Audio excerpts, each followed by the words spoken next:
El farmacéutico es uno de los lobbies más influyentes del mundo. 应对挑战，力行力量，破解难题。 Конечно, должны работать кооперативно, должны... Las farmacéuticas tienen demasiado poder. Avecina una gran guerra entre la realidad virtual y la realidad aumentada.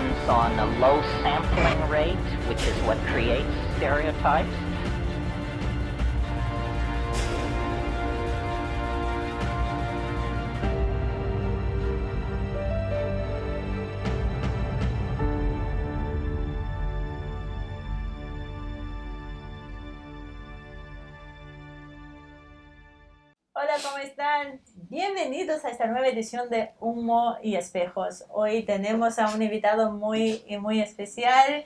Va a estar con nosotros Luis Medina. Así que ya de antemano agradezco a Patricio Lons por haber hecho posible el contacto, por haber ayudado en la conexión. Así que siempre decimos, ¿qué mejor para entender a un pueblo que conociendo a su idiosincrasia? Así que hoy vamos a abocarnos a Estados Unidos y Luis Medina es el candidato ideal como para darnos esta percepción del sentir del pueblo, ¿no? Así que nos espera un buen programa. Sí, no solo eso, nosotros hemos hablado mucho sobre cuestiones geopolíticas, la política militar de Trump, la política económica, los factores globales en pugna, el tema de la globalización financiera contra este nacionalismo que propone Trump, las consecuencias. Lo que nunca habíamos hablado hasta ahora era sobre la idiosincrasia con alguien que viva en Estados Unidos. Luis es nacido en México, pero obviamente conoce Estados Unidos como la palma de su mano. Y la verdad yo lo escuché a través de Patricio Lons y después seguí el programa de él, vi varios programas y es muy interesante la capacidad de síntesis y yo creo que un equilibrio en la forma de expresarse, de hablar y de presentar las cosas, porque lo que uno a veces nota es que a veces uno encuentra en algunos sectores algunas actitudes casi infantiles para calificar algunos hechos políticos. Y Luis lo maneja desde su posición, pero con la profundidad que requiere. O sea, no es esa cosa de, no sé, los chinos son todos malos.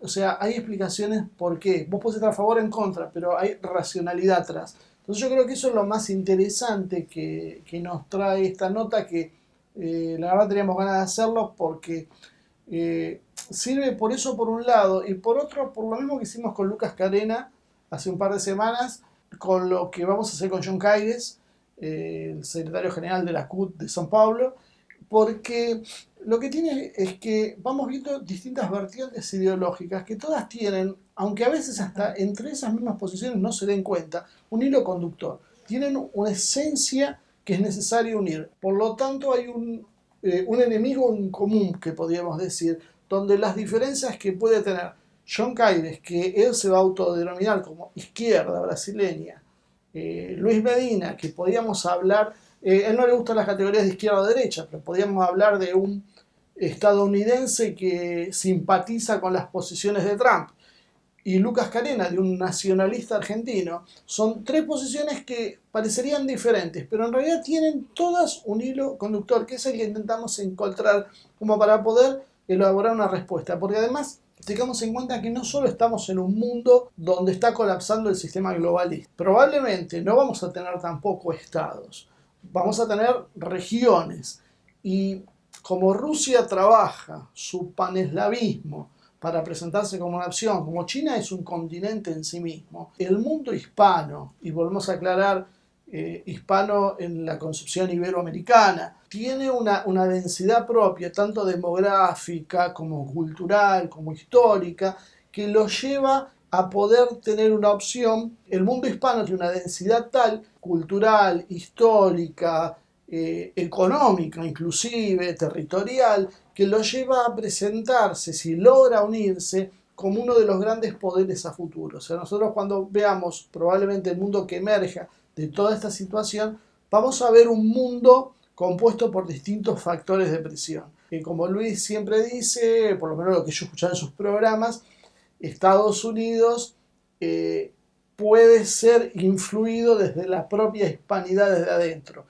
No sé cuánto será, él sabe mejor que yo, pero por lo menos, bueno, hay una buena presencia, podríamos hablar de 60, 70, 80, 90 millones de hablantes hispanos que en Estados Unidos nos dan a nosotros una llegada, y este mundo hispano que hablamos tiene la llegada a Europa a través de España, tiene la llegada a Estados Unidos a través de la comunidad europea, de la comunidad hispanoamericana. Entonces todo esto nos empieza a dar un contexto realmente importante. Entonces, para eso, empecemos a conocer qué está pasando en Estados Unidos, qué es lo que pasa con Black Lives Matter, cómo piensan los hispanos, cómo piensan la comunidad negra, cómo piensan los blancos, cuál es la cultura de las armas. Hay un montón de cosas que nosotros recibimos a través de los grandes medios de comunicación y que está llena de errores. Bueno, la idea es que Luis nos ayude a entenderlo en este programa y probablemente en algunos otros que hagamos a continuación.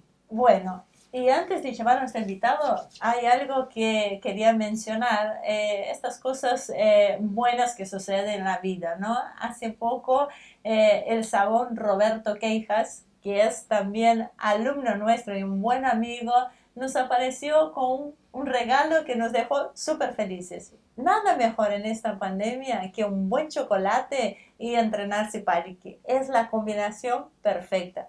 Así que la Dulce Catalina va va a colaborar a engordarnos. No, engordarnos no engordamos nada. La verdad, es un chocolate que no engorda. Es tan bueno que no engorda. La verdad es que es un chocolate de los más ricos que he probado. Así que voy a poner la foto que está acá. Como la pueden ver, esto está a nombre de Azul y Morena. Fue dedicado a ellas, que con mucho gusto lo recibimos. Aparte abrimos, adentro estaba derretido. Se me hace agua en la boca de recordar. Roberto, te pasaste. La Dulce Catalina, genial. Se nota que las mujeres son más de comer dulce. De hecho, la comimos casi todo, comimos la mitad. Fuimos prudentes, entre 5 comimos la mitad y todavía, y detrás de cámara me están diciendo, ¿quedó la mitad todavía? Bueno, un poquito hay. Así que si ustedes quieren pasarla bien, un poco de chocolate de la Dulce Catalina y practicarse Paliki. Estas dos cosas son infaltables para mantenerte física y mentalmente bien. Así bueno, que el chocolate se supone que te hace sentir más feliz porque tiene ascensión flavoides, tiene algo adentro que favorece a la felicidad. Sí. Lo mismo que entrenarse Paliki, favorece, además de estar bien físicamente, a la felicidad. Así que diciéndoles esto y recordando otra vez la foto de la Dulce Catalina, vamos con nuestro invitado de hoy. Así que Luis, gracias por acompañarnos hoy. Un lujo tenerte acá en Humo y Espejos. Hola, mucho gusto estar con ustedes, Ivonne. Gracias por la invitación. Era algo que, aunque no lo creas, estaba esperando con ansias. Toda esta semana estuvo activo de trabajo para mí. Pero yo veía el viernes el calendario y decía, ya quiero que sea viernes, y por fin se me hizo. Gracias. Qué buenísimo lo que estás diciendo, porque con nosotros pasó algo similar. Bueno, te hemos estado siguiendo desde hace un tiempo, y ahí agradecer obviamente a Patricio Lons por habernos permitido contactar con vos. Perdón, esto es nuevo. Estos ladridos, Fiona es muy conocida en nuestro programa, suele salir, no siempre tiene estas reacciones tan fervorosas, pero escucha un ruido y se pone en guardia. Cuando hay un buen invitado quiere hacer también aparecer como para mostrar. Así que, como te decía, agradecemos a Patricio Lons por ser un buen compañero, porque en los medios creo que entre nosotros tenemos que colaborar, principalmente cuando hay tan buenos invitados del otro lado de la pantalla. Gracias, no, un placer e igualmente el honor es mío. Bueno, basta de flores, arranquemos con el programa, porque hace 20 minutos estamos hablando de lo mismo. Bueno. ¿Arranca vos? Arranco yo porque, Luis, lo que básicamente nos interesa tratar el tema de hoy es hablar sobre Estados Unidos. De hecho, todo el mundo habla sobre los Estados Unidos, pero no todo el mundo conoce la verdadera idiosincrasia del pueblo norteamericano. Y yo creo que para entender estos fenómenos tenemos que entender quiénes son, cómo actúan y qué piensan principalmente, ¿no? ¿Podrás hacernos un pantallazo de la imagen que tenés de los norteamericanos, los que estás viviendo ahí ya hace un tiempo? Claro que sí, con mucho gusto. Primero que nada, para la gente que me pregunta, bueno, ¿por qué me importa tanto los Estados Unidos? Siempre les digo, porque es el eje central de nuestra era. En el pasado fueron otros lugares, justo no, en el futuro van a ser otros. Actualmente son los Estados Unidos, nos guste o no. Entonces, para poder entender lo que sucede, porque ellos son los que van a modificar, son los líderes, por así decirlo, del mundo, pues hay que entender quiénes son o cómo piensan. Eso es lo que me distingue en realidad de muchos periodistas. Todos son excelentes, unos mejores que otros, pero todos son excelentes, hasta mejores que un servidor. La diferencia es que yo vivo con ellos, sé cómo piensan, de hecho son parientes míos hasta cierta manera, o sea, mi esposa es norteamericana, es como dicen en México, gringa, como quieras decir. Entonces, y sobre todo no nada más una americana de las ciudades de las costas, sino del mero en medio del país. Entonces me ha tocado la bendición de poder conocer ese Estados Unidos profundo. ¿Cómo piensa Estados Unidos profundo? Es muy diferente al que lo ven ustedes en los medios. El que lo ven los medios masivos, que están basados en ciudades como Atlanta, como Nueva York, como el Buró de Washington o Los Ángeles, es muy diferente al Estados Unidos de verdad, de veras. ¿A qué me refiero? El Estados Unidos que te ponen los medios, hay un divorcio, por así decirlo. Te ponen un Estados Unidos dividido en conflictos raciales, retrógrada, etcétera, etcétera. Un Estados Unidos que ha abrazado los valores multiculturales, globalistas, un Estados Unidos quebrado. Cuando en realidad sí tenemos muchos problemas, pero esa no es la base del país. La base del país está en el centro. El problema es que los medios ven con desdén, se tapan la nariz, por así decirlo, cuando voltean a ver hacia el centro de esta nación. Es ahí donde se les fue de noche, por cierto, la elección del 2016, los famosos deplorables. Pero en síntesis son dos visiones. La que yo usualmente ofrezco a las personas que me preguntan es la visión real de Estados Unidos y las explico, pues basado en 20 años de vivir aquí. Una de las cuestiones más se habló acá fue el tema, obviamente, de Black Lives Matter. Y la visión que se tiene acá es muy reduccionista, sobre todo favorecida por los medios, ¿no? Entonces, tenemos la comunidad negra históricamente oprimida, racialmente oprimida, por una serie de blancos supremacistas malos que ahora se revela.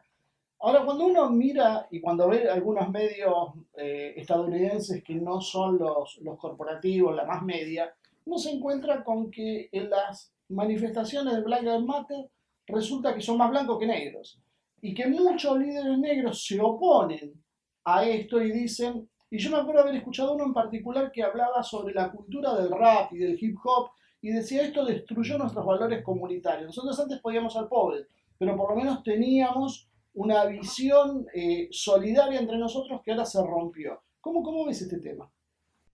Hasta la fecha no me lo van a creer, pero sigue habiendo una segregación. La segregación no es sistemática como te lo dicen o en el gobierno, es en los medios. ¿Por qué?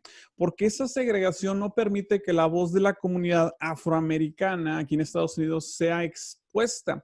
Ellos se cuentan, como tú lo mencionabas, dicen, oye, espérame, las opresiones son de otro tipo, o sea, no es el de la índole racial, al menos como ustedes lo mencionan, y los medios se rehúsan ni siquiera a hacerle caso a los líderes de las comunidades afroamericanas, comunidades que han sido víctimas, por cierto, de muchas injusticias políticas prácticamente, que los rezagan a la pobreza.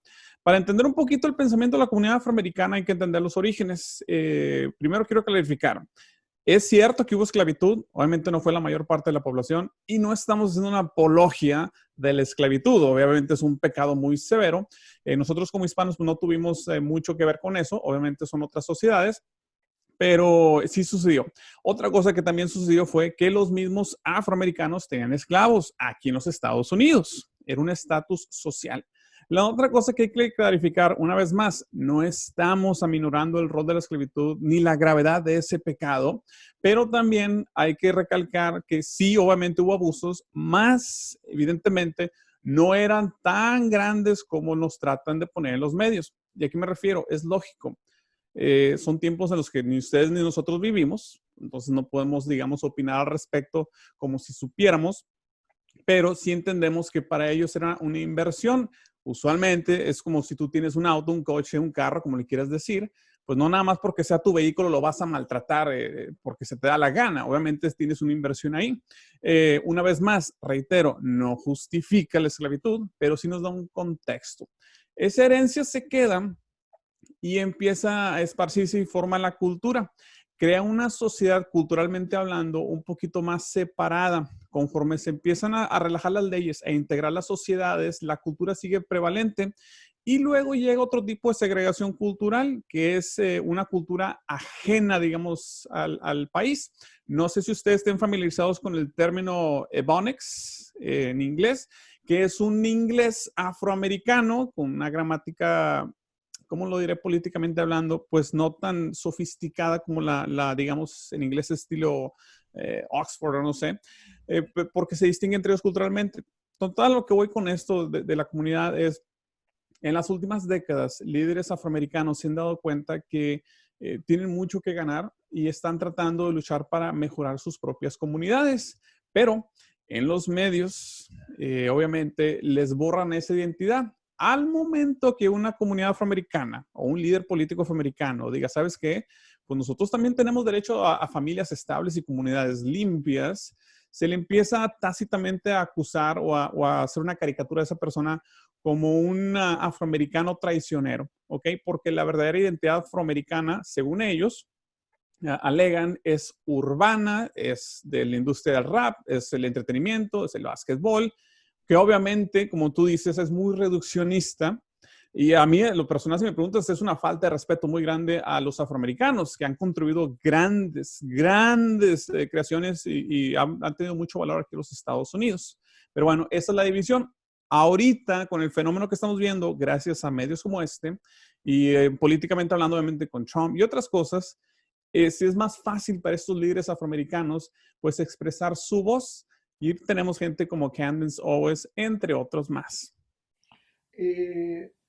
¿Es marcada generacionalmente esta división entre las distintas visiones en la comunidad? Sí es marcada generacionalmente, pero no tan fuerte como la gente piensa. La generación más antigua en la comunidad afroamericana sí tiende a verse un poquito más entre ellos mismos, más cerrados y tienden a ver más opresión. La generación joven sí está más dividida, pero lo que sí me llama la atención es que esta generación joven de afroamericanos está dividida, pero son más extremos. O es Alan West y Candace, bueno, Alan West no es joven, pero es Candace Owens y ese tipo de personas. O tienes radicales como lo de Black Lives Matter, que por cierto, si me permites un segundo voy a especificar. Black Lives Matter originalmente sale, digamos, una rama de una mezcla entre Occupy Wall Street, que era un movimiento económico protestando las políticas globalistas de los banqueros a nivel mundial, ahí en Nueva York, y una mezcla de eso y la herencia de los Black Panthers, una organización que promovía intereses afroamericanos. De ahí nace este concepto de Black Lives Matter, se populariza por medio de un quarterback aquí en Estados Unidos, de jugador de fútbol americano, llamado Colin Kaepernick, en protesta a los supuestos abusos. Y por cierto, Colin Kaepernick, los papás de él eran blancos, fue adoptado, que es una ironía. Y el resto es historia. Y es donde nos encontramos ahorita. Entonces ahorita, para cerrar, si eres afroamericano, tienes de dos sopas o dos sabores, como le quieras llamar. Si eres a favor de Black Lives Matter, si tienes que el paquete entero incluye la cultura del rap, la cultura urbana, la cultura de pandillas, por así decirlo.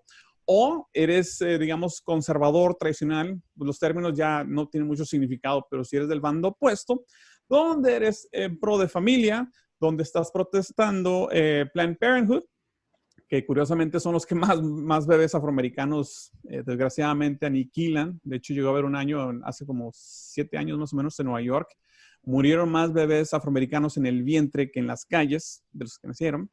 Etcétera, etcétera. Entonces son los dos bandos en los que nos encontramos actualmente. Los medios obviamente favorecen el bando de Black Lives Matter, como han visto ustedes.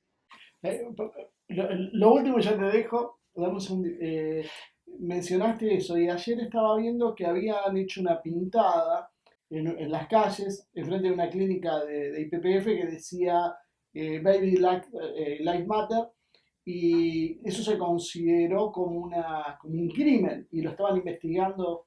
Una afrenta y sobre todo, bueno, técnicamente pues sí es propiedad privada, pero más que la afrenta legal es cultural porque vemos que culturalmente hablando, si eres afroamericano, tú debes de apoyar a la organización esta de Planned Parenthood. El desviarte de eso, el rebelarte, decir, espérame, no voy a apoyar una organización genocida que literal está matando a mi demografía, es considerado una traición, por así decirlo. Y cuando eso sucede, los medios no lo toman muy bien, que digamos, entonces van a hacer todo ese tipo de propaganda y buscar todo el peso de la ley, aunque sea el crimen más insignificante. Hoy nosotros, gracias por cederme la palabra, nos estamos tratando de portarnos bien últimamente porque hay reclamos que él me interrumpe y yo lo agarro para que no hable, así que nos estamos portando bien.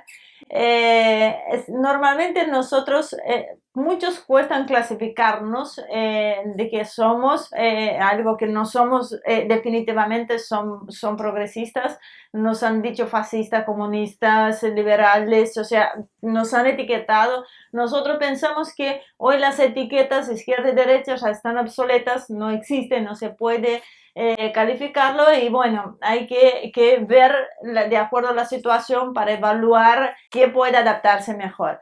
También hay una creencia, hablando de sectores y dejando un poco de lado los afroamericanos, que es que los latinos en Estados Unidos en su gran mayoría son de izquierda, ¿sí? Esto por lo menos es lo que se cree por estos lados. ¿Qué podrás decirnos vos de este sector que es cada vez más amplio, más grande en Estados Unidos? Los hispanos, vamos a distinguir hablando de etiquetas, porque concuerdo contigo, las etiquetas no tienen relevancia. En esta ocasión específica, la etiqueta sí tiene un poquito más de relevancia. Los hispanos, para la gente que nos está viendo, son todos los que descendemos de España, de Hispania, la provincia, que hablamos el castellano o el español, como quieres decir. Los latinos, obviamente, pues incluyen nuestros hermanos portugueses, nuestros hermanos italianos, franceses, etcétera, etcétera. En Estados Unidos todavía apenas están identificando esos términos y la diferencia. Y aquí es más importante porque aquí sí hay diferentes culturas, no son tan homogéneos, digamos, como en otras partes del mundo. Los hispanos específicamente, y como ustedes saben, los mexicanos de todos los hispanos, es el bloque más fuerte, por obvias razones, por proximidad, porque varios terrenos pertenecían no solo a México, sino a Nueva España, o sea, es herencia, etcétera, etcétera. Pero también obviamente hay países fuera de México. Y tradicionalmente es un bloque muy conservador por nuestra herencia católica, una vez más, son obvias. Pero cuando llegan a los Estados Unidos, esa inmersión cultural, esos valores de Estados Unidos, que en realidad los valores de aquí, originalmente al menos, son valores pluralistas, masones, por así decirlo, pues se apoderan de ellos y los únicos medios en ese entonces que había disponibles, pues son una reflexión de los medios en inglés, simplemente volteado en español, y empiezan a formar el pensamiento, el criterio hispano. Literal, o sea, se requiere mucho más esfuerzo para cambiar el paradigma hispano que dejarlo en su curso natural. El hispano en su curso natural siempre va a ser conservador.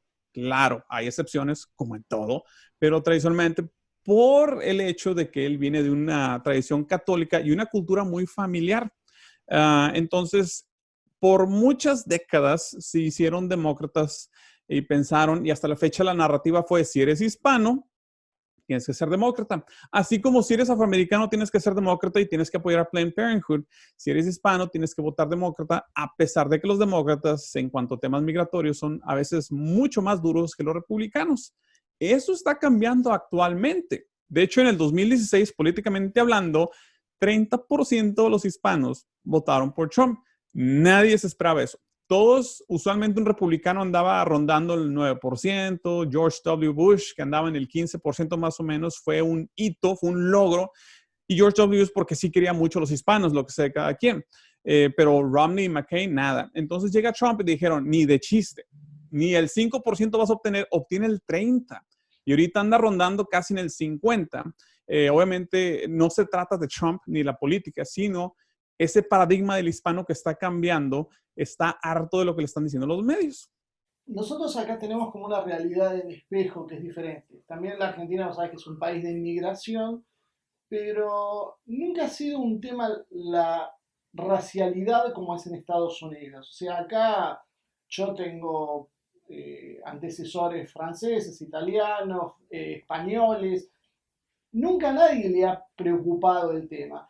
¿Por qué ponen ese acento? Yo creo que algo vos alguna vez has abordado que tiene que ver con la cultura anglosajona. ¿Podés profundizar un poco sobre esto? Con mucho gusto. La cuestión por la cual a nosotros los países hispanos o de herencia hispana no es tan fuerte, al menos no figura, al menos como acá, aunque se ha visto que la quieren adoptar y a final de cuentas no cuaja, como decimos, o sea, no queda, es porque está en la religión, curiosamente, más que nada. ¿Por qué? Bajo ley canónica, cuando los españoles llegaron, y Patricio habla infinidad sobre esto, y otros autores, José Javier Esparza, entre otros más, o sea, increíble, Miguel Ayuso, etcétera, etcétera, hablan sobre el concepto hispano, que es religioso. Para el hispano, para español, digamos, había español americano, español peninsular, por así decirlo, e importaba un comino, nada, si la persona era blanca, morena, si era indígena o mulato, lo que gustes y mandes, no tenía relevancia alguna porque profesábamos una misma idea y una misma fe. En Estados Unidos no sucede así. Viene de la herencia, de hecho es de Inglaterra, las guerras religiosas, donde se separan de la Iglesia Católica y luego entre ellos mismos empiezan a tener revoluciones.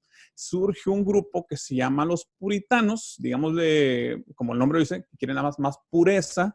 Nace un concepto que lo toman de Europa Central, de los anabautistas, son las personas que se bautizaron solos y no empiezan a bautizar bebés.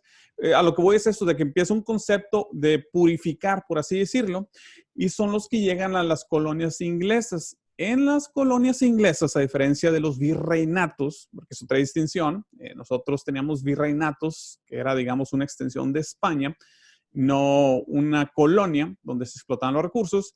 En los virreinatos, esa ideología de purificarnos nosotros mismos y no mezclarlos con los demás tomó riendas de la cultura anglosajona.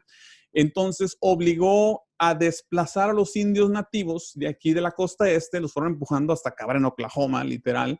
A diferencia que los españoles, ¿qué hicieron los españoles? Los convirtieron. El anglosajón dijo, no me puedo mezclar, es impuro, y los empuja. Obviamente hay un genocidio grandísimo, muy, muy desgraciado.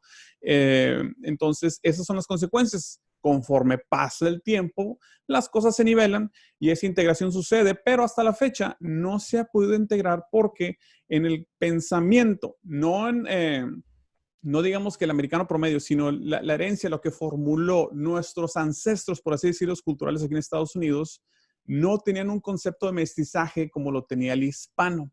Ese hasta la fecha sigue siendo un problema, porque no saben cuál es su identidad. La identidad fue forjada literal, racialmente hablando. El ser inglés es ser una persona de tez blanca protestante, el WASP, White Anglo-Saxon Protestant. El ser hispano daba igual, Garcilaso o el que fuera, o sea, todos éramos españoles, por así decirlo. Y la prueba estamos aquí, nosotros tres, o sea, todos tenemos nuestra herencia diferentes. En mi caso, obviamente, pues son de mucho del País Vasco. Y no tiene ningún problema, o sea, nunca hemos visto nada así. Y hasta la fecha, por eso reaccionamos diferente en cuanto a temas raciales. Bueno, perdón, cuando yo te hablaba de españoles y franceses, los franceses son vascos franceses, que básicamente son bancos, y los españoles también. Tengo vascos españoles y bueno, después castellanos. Así que ese era básicamente. Y vos que no tenés más o menos una mezcla parecida. No, por eso no es lo mismo. Da mucha lástima cuando vemos acá en Argentina que intenta importar estos problemas que no son nuestros. O sea, acá se convive pacíficamente. En este momento yo le sostengo para que él no me interrumpa, porque ya lo veo, tomo aire y él empieza a hablar. Pero voy a volver a lo de Trump. Acá no decimos Trump, como decís vos, voy a decir a lo de Trump. Algo que me llamó muchísimo la atención, porque cuando fueron las elecciones en Brasil con Bolsonaro, nosotros habíamos ido en marzo a Brasil. Cuando estábamos en Brasil y volvimos acá a la Argentina con los compañeros de política, y decíamos, ojo con esta jugada, ojo con estas ideologías importadas, porque si no está Lula como candidato, todavía no estaba preso Lula, en aquel entonces no está Lula, va a ganar Bolsonaro. Y se nos reía, nos querían matar Bueno, cuando Bolsonaro aparece ganando casi con un 20%, Ivonne y Marcelo, ¿dónde están? Tenía la razón. Con Trump nos pasó algo similar, porque cuando analizábamos las elecciones en Estados Unidos decíamos, ojo, Trump es un candidato que está entendiendo lo que está pidiendo la gente, que nos guste o no nos guste, trazando los paralelos, marcando la diferencia, tanto Trump como Bolsonaro, los tipos lograron esta cosa del sentir del pueblo, ¿no? De decir qué es lo que se está qué es lo que está pidiendo. Por eso me llama la atención cuando vos decís que los hispanos o los latinos son más conservadores, porque tenemos esto, porque estamos rechazando, y me sorprendió la cifra que vos me dijiste que ellos tenían, que Trump en su momento obtuvo el 30% de los votos y ahora estamos casi en un 50%. Sí, sí, sí. Y de hecho es altamente frustrante para los medios porque hay una campaña mediática muy agresiva para asociar Trump con el racismo. De hecho, y aquí es donde yo, por ejemplo, me doy cuenta de quién realmente conoce el pueblo americano y quién no. Y no lo digo como soberbia ni nada, simplemente es un litmus test, por así decirlo. Cuando, por ejemplo, asocian a Trump en los medios con el votante blanco, o sea, están diciendo usualmente solo los blancos del centro del país que son racistas son los que van a votar por Trump. Entonces me doy cuenta, una, que no conoces el pueblo americano y dos, que no has visto ni siquiera los datos del 2016. O sea, dos cosas muy sencillas. Olvídate lo demás. Trump, igual que Bolsonaro, que por cierto enfatizo un punto a cada momento con Patricio, es Bolsonaro es una consecuencia de lo que sucedió con Trump y otros también. La PL en Francia, entre otros, Vox en España, con sus variantes, yo lo entiendo, pero todo empieza por acá por los Estados Unidos porque es el eje central geopolítico. Y una vez más reitero, es por eso ponle atención. El objetivo del hispano, eso ya es otra tesis, es vamos a moldear a Estados Unidos de una manera positiva para que esa influencia llegue a todos lados de manera positiva. Pero bueno, de vuelta con esto que estamos viendo aquí con el pueblo americano es... hay una diferencia. Yo vengo, no sé de ustedes, tengo familia, yo soy, digamos, la oveja negra en ese aspecto, porque mi familia son muchos ingenieros, son muchos agrónomos y doctores, etcétera, etcétera. Familia de campo también, o sea, que está acostumbrada. Y hay una diferencia entre, pues, por textos y por libros, conocer un caballo y otra cosa es en realidad estar en un rancho y saber qué es un caballo y montarlo. Entonces, cuando tú puedes ser hasta un veterinario si quieres y me puedes decir que conoces todo sobre un caballo, yo siempre digo, a ver, súbete. O sea, ahí es donde me doy cuenta, si tú nunca te has subido a un caballo, no sabes de caballos porque tienes que saber leerlos, etcétera, etcétera. Podrás saber todo en el texto. Así está el periodismo en general cuando se habla de los Estados Unidos, en especial los periodistas hispanos. Te leen todos los diarios, llámese el New York Times, llámese CNN, lo que gustes y mandes, pero no saben porque no han vivido y no salen de sus pues, viajecitos selectivos, por así decirlo. Otra cosa, que es lo que identificó Trump, hasta la fecha no me explico cómo lo hizo, porque es una persona acaudalada, o sea, nació con bandeja de plata, como decimos en otras partes, pudo identificar ese sentimiento del americano, el americano profundo, por así decirlo, que es un sentimiento de frustración. ¿Cuáles son las frustraciones del americano? Primordialmente estoy cansado de guerras que nunca terminan. Cada administración es una guerra nueva. De hecho, lo mencionó en el discurso de aceptación como candidato al Partido Republicano. Estoy cansado de guerras interminables. Estoy cansado de deuda externa, o sea, de usura, para acabar pronto, que no lo saben identificar todavía porque no tienen ese contexto católico, pero es la usura de los bancos, de Wall Street, de todo eso. Y estoy cansado de que no creas las condiciones propensas para tener una familia. Yo quiero tener hijos, familias. Y quiero tener hijos y familias para crear comunidades. No para mandarte soldados a que protejas intereses de corporaciones que ni siquiera están basadas en Estados Unidos. Corporaciones apátridas, en toda la extensión de la palabra. Eso fue lo que identificó Trump, así de fácil. Mientras que la respuesta del lado opuesto decían, no, tus frustraciones en realidad nacen de un racismo interno que no sabes cómo externalizarlo y empiezan a tacharlos como racistas. El americano se cansó, dijo, ¿sabes qué? No me interesa, Trump me está haciendo caso y el resto es historia. Me quedé pensando en algo que vos mencionabas y que quiero aclarar, porque en general es un punto que a veces no se entiende. nosotros la crítica que le hacemos a Bolsonaro, y que es similar a la que uno le hace a vos, es en los aspectos culturales, estamos de acuerdo. El problema es cuando uno ve que Bolsonaro pone a Guedes como ministro de Economía y en realidad la política económica es la misma que hacía Hillary, o que iba a hacer Hillary Clinton y que hacía Obama.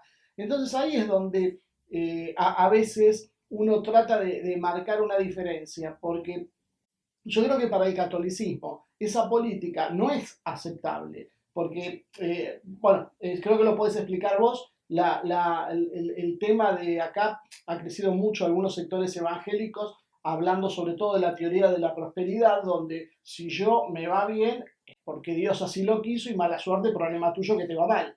No sé qué opinas qué me podés decir de esto.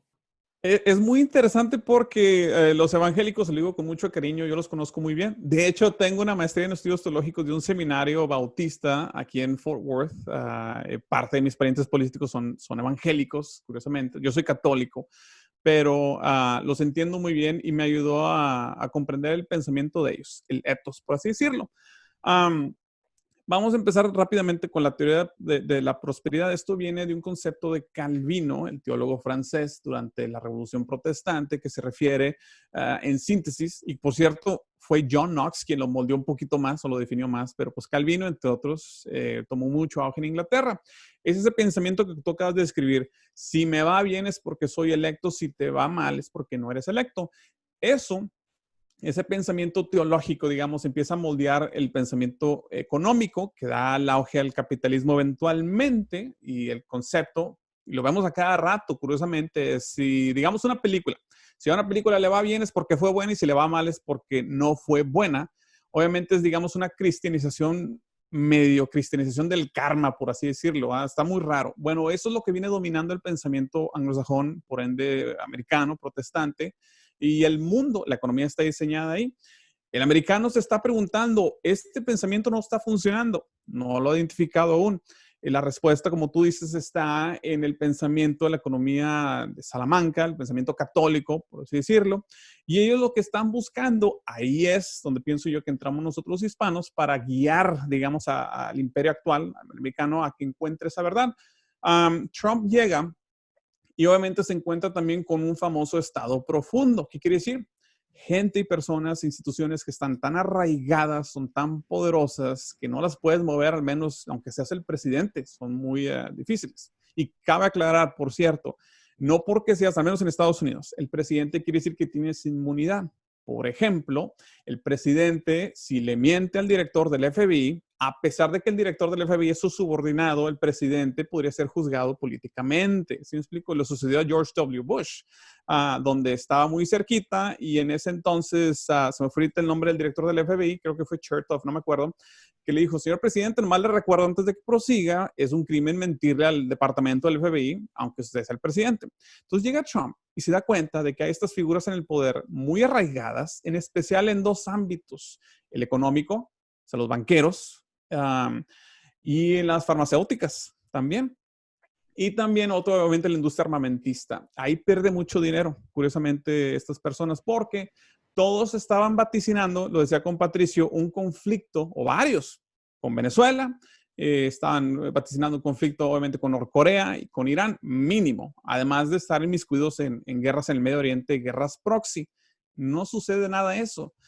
Y eso los molesta mucho. Otra cosa donde se ven amenazados, donde no ha podido Trump, es pues estar batallando con estos banqueros con políticas económicas que van en contra, digamos, del pensamiento católico. Ahorita Jerome Powell, que es el jefe de la Reserva Federal, está en conflicto abierto con el presidente. Esa es la situación que nos hallamos, y vamos a ver quién gana, porque la verdad, si me preguntan, no es tan fácil. Son conflictos muy pesados, de generaciones y de mucho dinero. El tema militar, bueno, es uno de las grandes discusiones, porque acá se reflejó mucho eso. Viene un loquito que va a ser agresivo, y por más que uno al principio costaba decir que la idea era otra, porque uno lo veía, hay múltiples razones por las cuales Estados Unidos tenía que salir de los conflictos, incluyendo una es porque estaban, como vos decís, haciendo negocios para corporaciones, porque las espaldas económico-financieras también son pocas, porque hay otras naciones que unidas empezaban a tener una magnitud y una fuerza que también esto lo hacía cruzar una línea roja, y sin embargo era muy difícil hacerlo. pasaron 3 años y medio de gobierno de Trump y nos encontramos en una posición donde realmente no lo hizo. Y sin embargo sigue el mismo discurso, lo cual nos lleva un poco a que el problema son los medios, como estábamos hablando, porque tenemos un problema para transmitir la idea. ¿Cómo podemos organizarlo? ¿Cómo se puede romper esta estructura? Porque nunca llega el mensaje verdadero a la gente común. Entonces, en Estados Unidos se ha articulado algo, hay una red de medios alternativos, pero en la Argentina estamos en la intemperie más absoluta. Entonces, ¿cómo vos pensás que esto se puede ir articulando para por lo menos tener un flujo de información un poco cohesionado? Fíjate, ahorita que mencionas eso, déjame señalar algo rápidamente. Cuando fui el año pasado a la Casa Blanca, me dieron unos datos. Hay una cadena, entre comillas, conservadora que se llama Fox News. No sé si la han escuchado, que supuestamente y sí son más conservadores, digamos, a comparación de los demás medios. Bueno, ellos mismos, y me estaba citando la Casa Blanca, estudios de la Universidad de Harvard, otra universidad muy liberal, donde casi la mitad de la información que estaban dando sobre la administración de Trump, una administración que la ven con ojos favorables, les recuerdo, era falsa. Los famosos fake news estaban frustrándose y lo que está haciendo la Casa Blanca es mandar a líderes de opinión los comunicados directos. Y me llegan a cada rato porque exactamente están haciendo lo que tú acabas de mencionar, de que quieren que llegue la información fidedigna y que no la distorsiones. Si te gusta o no, ya es otro tema. O sea, ya tú le puedes dar la interpretación que quieras, pero al menos pues toma información fidedigna. ¿Qué pueden hacer los países hispanos? Hay 2 etapas. Yo siento que vamos ahorita todavía en la primera. La primera es que los medios alternos se están estableciendo muy fuerte en Estados Unidos. Una vez más, va a ser una réplica de lo que vemos en otros ámbitos. Lo que sucede aquí va a llegar a esos países. Estoy viendo que ahorita ya está empezando a surgir, obviamente, con Asia TV, con el canal de Patricio Lons, otros más, o sea, no quiero dejar a nadie excluido, otros analistas también, está viendo ese resurgimiento. Donde yo pienso que la oportunidad realmente es en esa conexión con la base. ¿Cuál es la base? Los Estados Unidos. Hispanos en Estados Unidos deben de mantener una conexión, como lo estamos haciendo ahorita con ustedes, y con otros medios. Ahí es donde se puede asegurar, porque, pues digamos que su gobierno, Dios no lo quiera, busca sofocarlos o tergiversarlos, pues va a ser más fácil si yo tengo, digamos, ya más establecido el canal con más simpatizantes, poderles brindar apoyo tanto con seguidores o hasta económico, ¿sí me explico? Pero es una relación recíproca, necesito que ustedes también manden, digamos, los seguidores. Entonces, esa conexión ahí es donde pienso que es el siguiente paso. Bueno, ahorita estamos en esta transición en Hispanoamérica y el siguiente es esa conexión entre ambos, entre Estados Unidos con el resto de los países hispanos.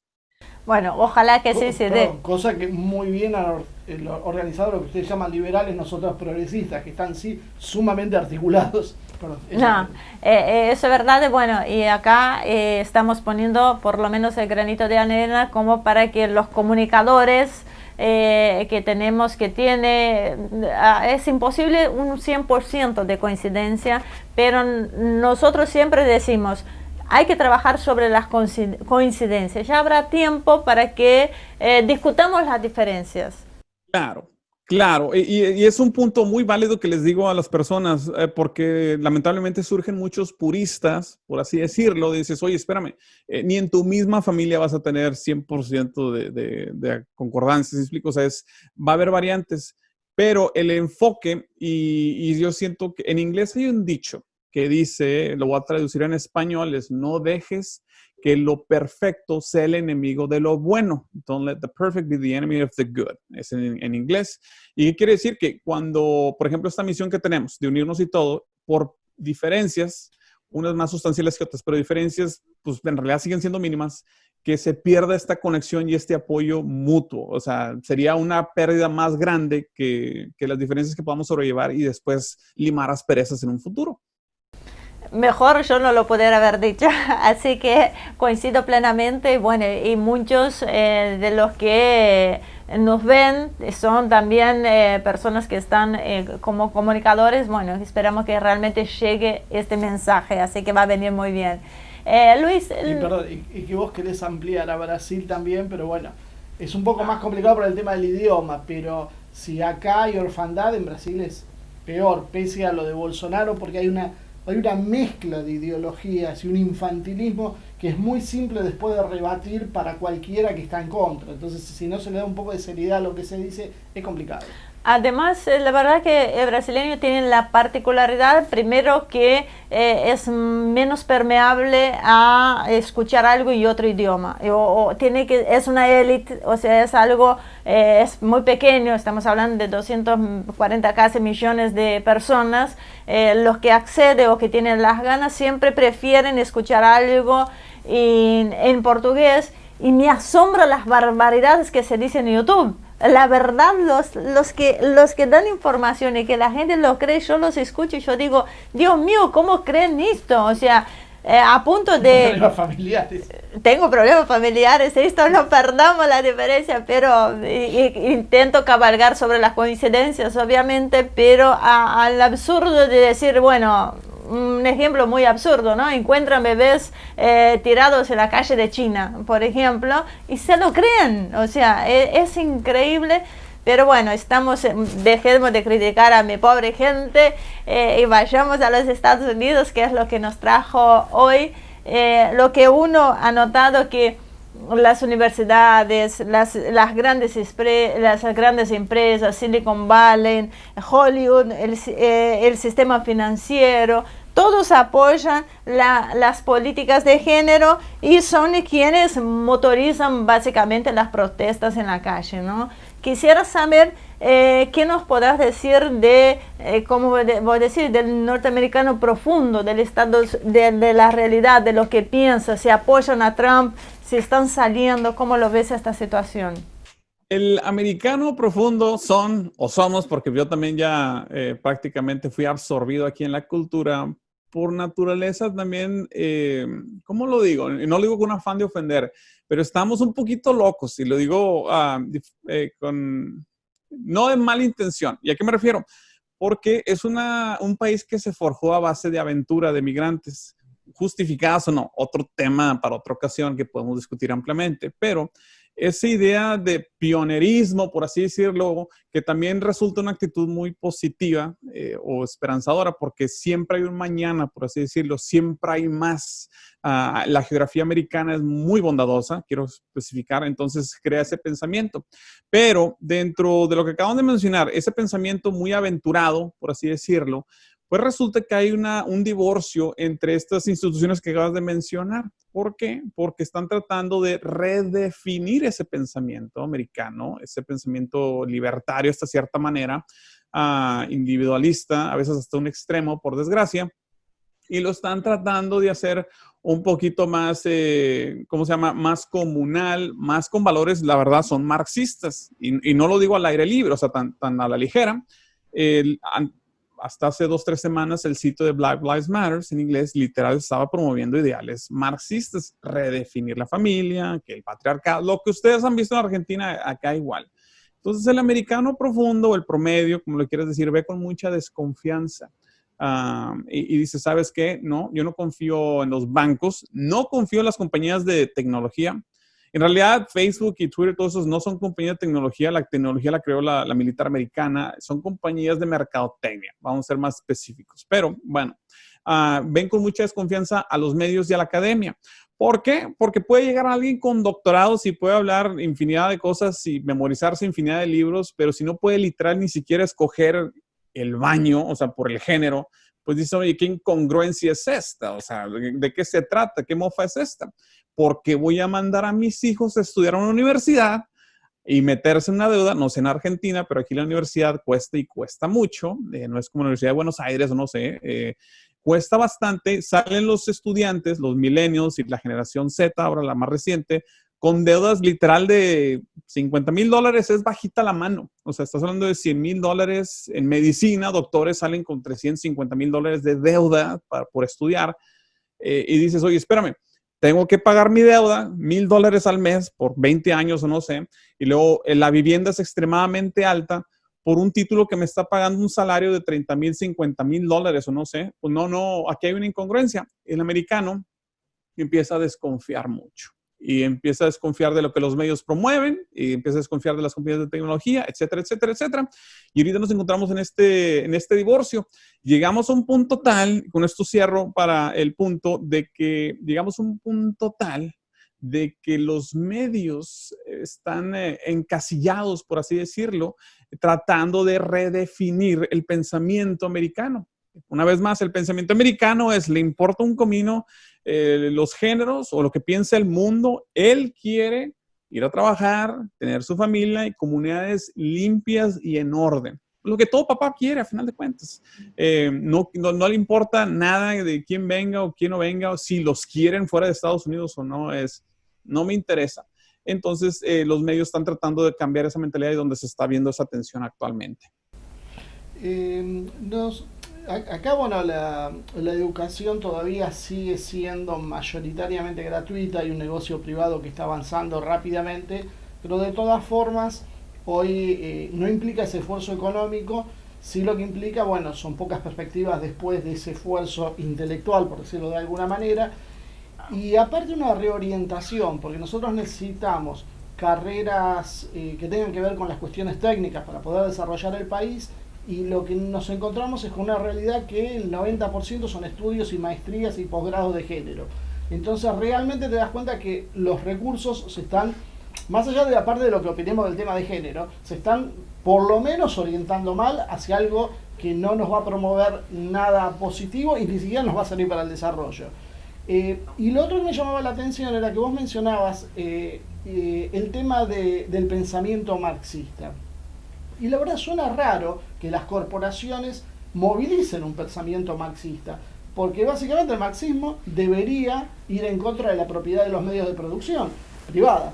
Sin embargo, lo que estamos viendo es que estas nuevas corrientes marxistas, que vienen de la escuela de Frankfurt y todo eso, parece que se olvidaron de la parte económica, potenciaron un tema cultural que yo creo que era entre secundario y terciario, porque la otra vez hablamos con una mujer rusa que se llama Tatiana Vladimirskaya.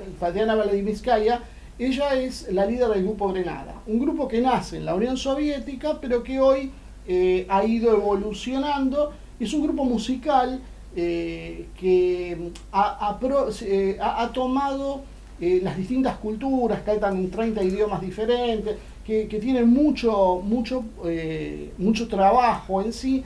Y ese grupo, y ella lo que tiene como particularidad es que fue soviética, vivió el liberalismo de Yeltsin y después el renacer con Putin. Y ella decía una cosa que me dejó pensando. Ella dice, cuando uno ve los valores que teníamos en la sociedad soviética, más allá de lo que la gente crea, eran los mismos que tiene el catolicismo o el cristianismo. Ella habla de cristianismo porque ella es ortodoxa. De hecho dice, yo me crié en una familia que era atea, pero después me bauticé, ya un poco de grande, y hoy ella trabaja con la iglesia ortodoxa y dice los valores en sí eran compatibles. Entonces yo creo que hay algo profundo acá, y el otro día se lo planteaba Lucas Carena. Digo, yo creo que el marxismo tiene un germen autodestructivo que es la cuestión con Dios. El tema de negar la existencia de Dios le va a poner un freno al desarrollo en las comunidades cristianas, católicas o las que sea, pero también en las islámicas. O sea, básicamente, y inclusive hasta en las budistas y las hinduistas, o sea, básicamente está autolimitado como para que nunca sea una amenaza y te sirva en realidad para destruir algunos valores culturales que le ponen un freno a ese capitalismo inhumano que hablaba, donde vos no tenés que tener familia, tenés que trabajar 400 horas por día, donde tus hijos son un estorbo, por lo tanto si los abortás mejor, y si no los abortás por lo menos ponerlo a los 6 meses en una institución. No sé cómo ves este tema. Fíjate, qué interesante, porque parte de la esencia humana, porque estamos bajo el pecado, es ser incongruentes. Así como tú mencionas esas incongruencias en Rusia y todo, también acá, por ejemplo, los liberales o progres, como le quieras llamar, son los que primero salen a defender a los islamistas, a los musulmanes aquí en Estados Unidos, a pesar de que esas ideologías van completamente en contra de cualquier ideología progresista, liberal, bajo cualquier político que quieras utilizar, ¿sí me explico? Y son los primeros en atacar el cristianismo, o sea, son enemigos de la fe. Dices, espérame, eso no hace ningún sentido si realmente fueras consistente, pero bueno, es parte del espíritu humano donde tenemos esa incongruencia, por así decirlo. Otra cosa que recalco también, culturalmente hablando, el mal no es cohesivo, no hay unidad. Lo decía el doctor Pérez Galicia, que el mal es la ausencia de algo. En este caso, pues el mal por naturaleza, ontológicamente hablando, o sea, su esencia, pues no puede tener unidad. Siempre va a ser traicionero para acabar pronto, siempre va a haber divisiones y nunca un trabajo individual, por ejemplo, va a superar un trabajo en equipo. Por eso el trabajo en equipo, la comunidad es un reflejo de un atributo moral de Dios. Y nosotros al imitar eso, pues nos trae beneficios que obviamente se alinean a la voluntad divina. El mal remueve a Dios, no hay donde agarrarnos, estamos todos divididos y obviamente limitados por definición. Estados Unidos, por mucho tiempo, estuvo definido por valores pluralistas, pero siempre lo he dicho, es como la ética de la flor cortada. O sea, dices, ¿Estados Unidos fue masón? Sí, sí fue masón, al menos los principios siguen siendo donde aquí todos caben y todos nos vamos a tolerar siempre y cuando todos estemos ganando dinero. Pues, ¿qué crees? Ya no estamos ganando dinero, entonces empiezan a saltar las diferencias, obviamente, y las divisiones. ¿Por qué? Pues es como la Torre de Babel. Bueno, pues resulta que dices, bueno, ¿cómo duró 300 años Estados Unidos unido? Y mantuvo esa tolerancia cristiana, aunque fuera protestante. Muy sencillo, porque es como una flor. Cuando tú cortas una flor, sigue estando bonita y todo. Eventualmente se marchita porque no hay conexión a la raíz. Eso es lo mismo que sucedió. Ya llegamos a ese punto de estar marchitándolos como sociedad y el americano tiene que escoger cómo va a redefinirse, que es la batalla que estamos viviendo actualmente aquí en este país, al menos en esta cultura. ¿Cómo te vas a definir? Porque tienes que definirte. Ya se acabaron esos tiempos donde podías pretender ser conservador y una vez más ser incongruente, o ser liberal y ser incongruente. Ahora sí las líneas están cada vez más marcadas. Yo pienso, puedo estar equivocado, que se va a definir un poquito más tradicional, más conservador.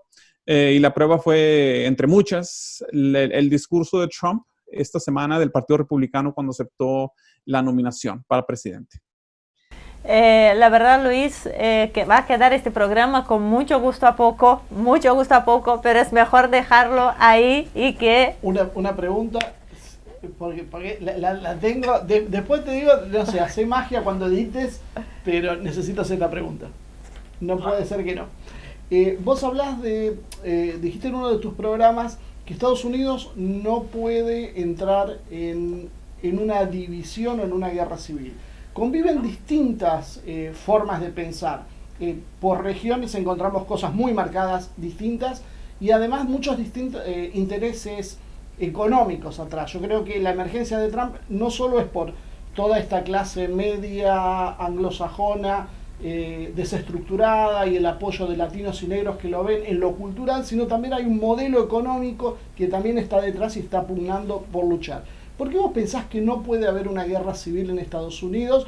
Más allá, porque ya me adelanto aparte de tu respuesta porque la diste ayer o antes de ayer, que vos hablabas... Nos arruinaste la pregunta. Cuando vimos tu programa dijo, nos arruinó la pregunta que teníamos pensado. No, pero vamos a poner un ingrediente para que sea diferente. Porque vos decías, hay una disparidad entre los conservadores, que igual me gustaría que lo expliques un poquito, porque hay gente que no lo vio el programa, entre la organización, el orden y la capacidad militar y las fuerzas que serían de liberales o de izquierda, que se apoya en los gángsters para poder confrontar.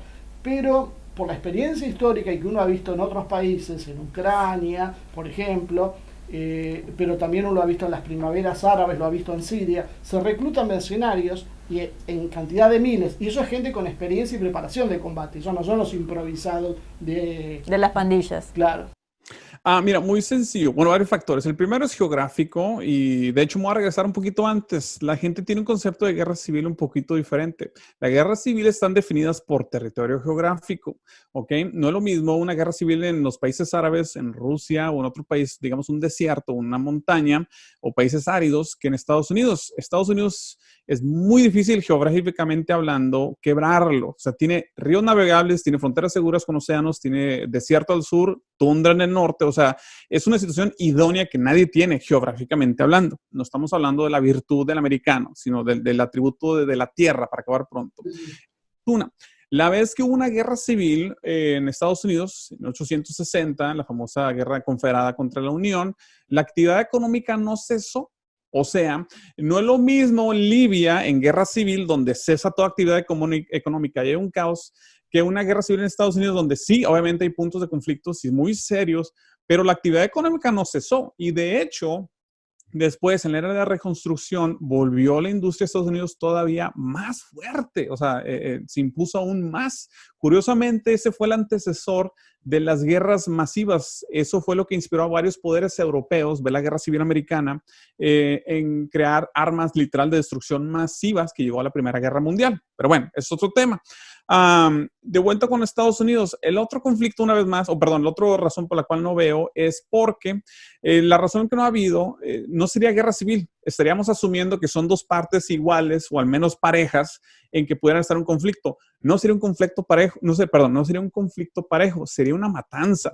Y la matanza sería, a mi juicio, sería hasta injusta. Del lado conservador ganaría fácilmente con la mano a la cintura, porque, como lo mencionaba anteriormente, son personas, para empezar, a diferencia de otros países, aquí casi todo el mundo está armado. La segunda, tienen un entrenamiento militar.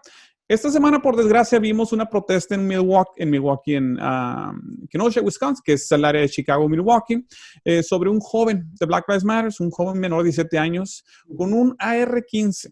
Y les voy a dar la prueba.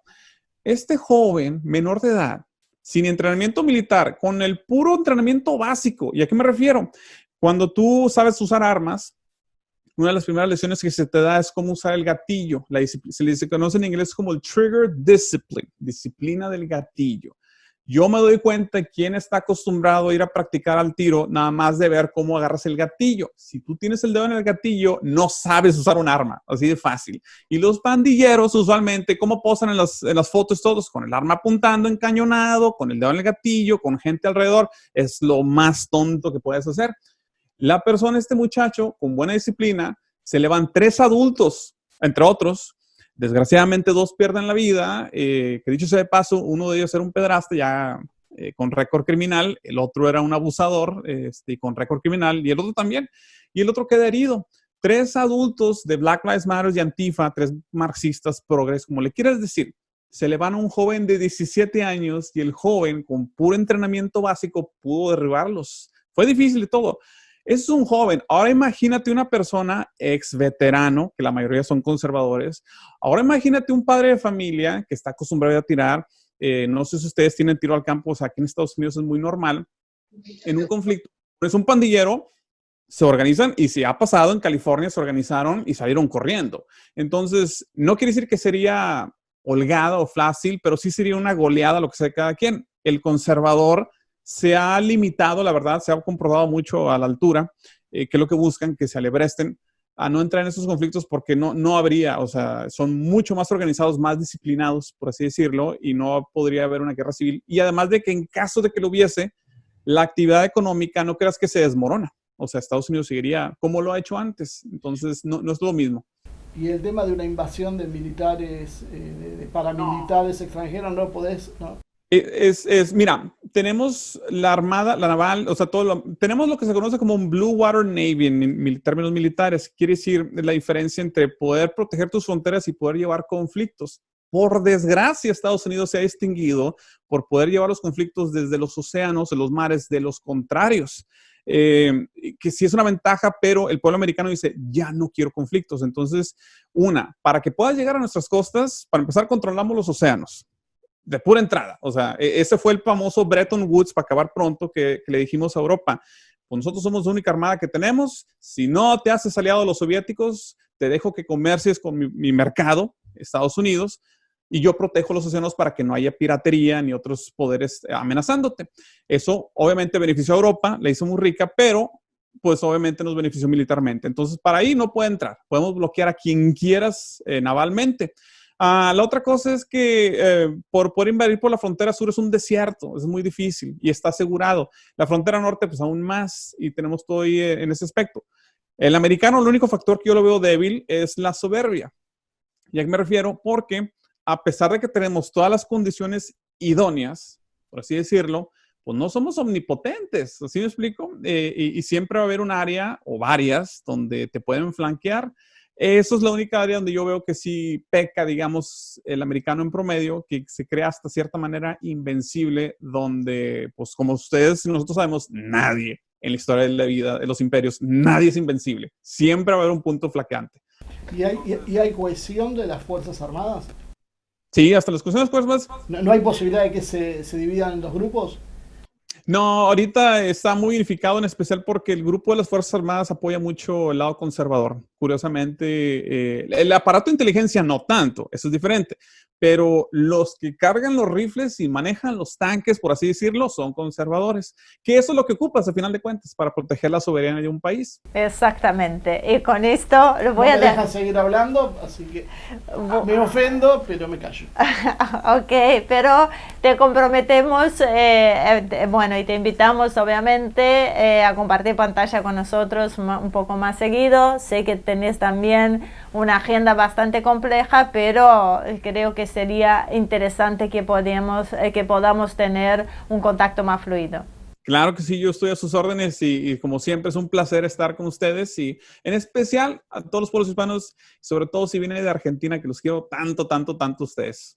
Muchísimas gracias, Luis. Hemos visto que tenés varios seguidores de diferentes partes de la Argentina, así que desde acá un abrazo muy fuerte, muy fraternal hacia vos, cariños y bendiciones a tu señora, que se recupere y esté pronto ahí bien nuevamente. Así que un gran abrazo y nos vemos. Gracias, viva Cristo Rey. Sorprendente, Luis, muy interesante. La verdad es que hemos estado con una racha de hace 12 años de buenos invitados. No, suena poco modesto, ¿no?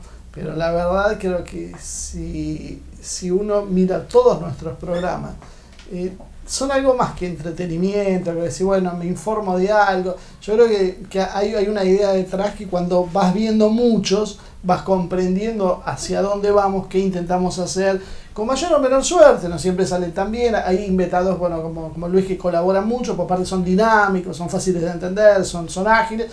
Hay otros que son un poco más técnicos y se hacen un poco más difíciles. Cuando hablas de economía, encontrar un economista que no se vaya en tecnicismo es casi imposible. Entonces, bueno, es obviamente que el economista siempre te hace un programa un poco más denso. Pero bueno, como decíamos, creo que a partir de lo que dijo es bueno para poder interpretar la realidad de Estados Unidos, cómo es, ver qué está pasando en Estados Unidos y una vez más, dejar de alinearnos tontamente con un sector que no solo no nos da nada, sino es el que más invasiones ha hecho en la historia contra América Latina, porque básicamente todas las invasiones contra América Latina han sido por el Partido Demócrata, el partido de las élites. No nos dio el tiempo para que nos hable Luis, lo hablaremos en otro programa, sobre la historia del Partido Demócrata, el partido que bancaba el racismo y el partido que representaba a las élites norteamericanas, el partido que iniciaba las guerras en líneas generales y el partido que hacía las invasiones en América Latina. Entonces, ¿por qué estamos de ese lado nosotros? O sea, eso es lo que se habría que preguntarle a algunos analistas políticos. ¿Por qué? O sea, veamos, aunque más no sea nuestros propios intereses de la forma más mezquina posible, ¿de qué nos sirve? Bueno, además fue muy interesante todo lo que ha dicho Luis, y hay algo que me quedó aún con más ganas y con más interés, que fue el tema de que los comunicadores, estos que no somos de los grandes medios de comunicación, estos que se la pasamos pidiendo a ustedes a pesar de mi efusividad, que me han criticado por el comentario de la presentación, por el agradecimiento, que uno siempre está pidiendo colaboración, que no tiene recursos detrás.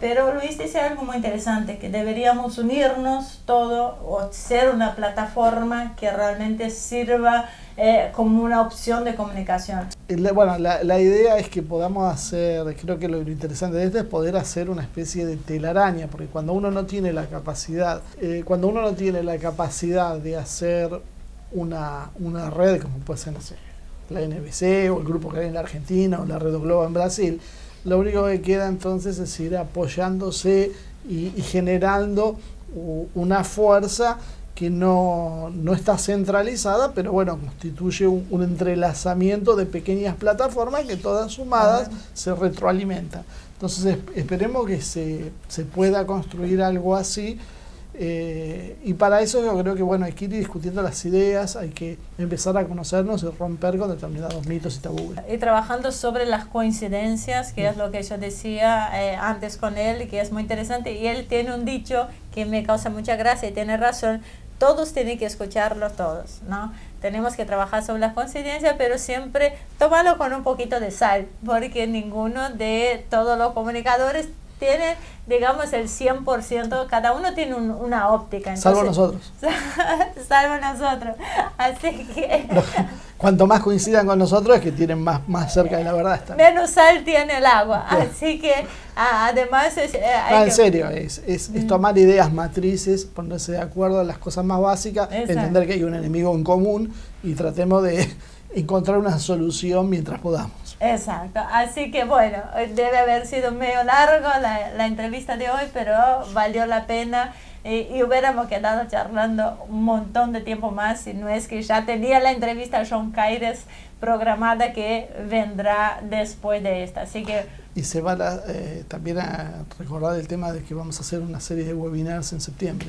A partir del 9 de septiembre reserven los miércoles, cada miércoles a las 19 horas, porque todos los miércoles van a tener, organizamos una serie de webinars que esperamos sorprenderlos. Así que muchísimas gracias por acompañarnos. Recuerden, suscríbanse a nuestro canal, den like y aprieten la campanita para recordar cuándo es la próxima actividad. Así que los que puedan, Patreon está para colaborar con nosotros. Los que puedan colaborar difundiendo nuestro contenido, falta muy poquito para llegar a los 10.000 suscriptores, así que por favor inviten a sus amigos y acompáñenos como siempre acá en Humo y Espejos. Nos vemos en la próxima edición.